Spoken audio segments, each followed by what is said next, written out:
السلام علیکم میرے محترم بھائیوں، دوستوں، بزرگوں، امید ہے کہ آپ سب خیریت سے ہوں گے۔ آج ہم فضائل نماز میں سے حدیث شریف پڑھیں گے۔ فرائض کی کمی نوافل سے پوری کر دی جائے گی۔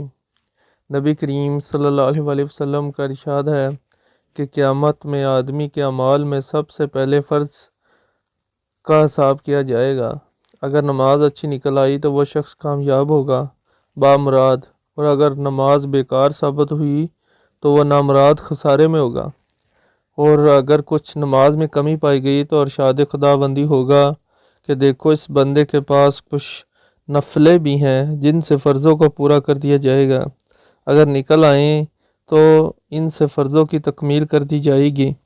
اس کے بعد پھر اسی طرح باقی اعمال، زکوٰۃ، روزہ وغیرہ کا حساب کیا جائے گا۔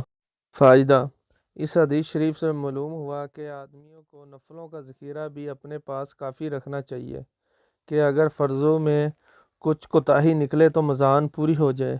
بہت سے لوگ کہہ دیا کرتے ہیں جی ہم سے فرض ہی پورے ہو جائیں تو بہت غنیمت ہے، نفلیں پڑھنا تو بڑے آدمیوں کا کام ہے۔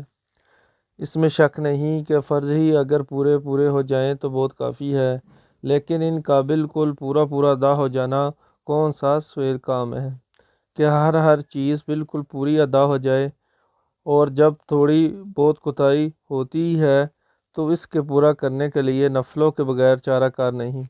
ایک حدیث میں یہ مضمون زیادہ وضاحت سے آیا ہے۔ ارشاد ہے کہ اللہ تعالیٰ نے عبادت میں سب سے پہلے نماز کو فرض فرمایا ہے، اور سب سے پہلے اعمال میں سے نماز ہی پیش کی جاتی ہے، اور سب سے پہلے قیامت میں نماز ہی کا حساب ہوگا۔ اگر فرض نمازوں میں کچھ کمی رہ گئی تو نفلوں سے اس کو پورا کیا جائے گا، اور پھر اس کے بعد اسی طرح روزوں کا حساب کیا جائے گا، اور فرض روزوں میں جو کمی ہوگی وہ نفل روزوں سے پوری کر دی جائے گی، اور پھر زکوٰۃ کا حساب اسی طریقے سے ہوگا۔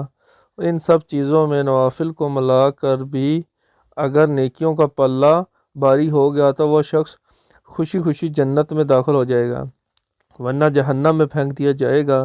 خود نبی کریم صلی اللہ علیہ وسلم کا یہ معمول تھا، جو شخص مسلمان ہوتا سب سے اول اس کو نماز سکھائی جاتی۔ بس میرے بھائیو، دوستوں، بزرگوں، اللہ تعالیٰ ہمیں صحابہ جیسی دین کی محنت کرنے کی توفیق عطا فرمائے۔ جن بھائیوں، دوستوں، بزرگوں نے میرا چینل لائک نہیں کیا وہ لائک کر لیں، سبسکرائب کر لیں، شیئر کریں، کمنٹس کریں، اور اپنی آراء سے آگاہ کریں۔ السلام علیکم۔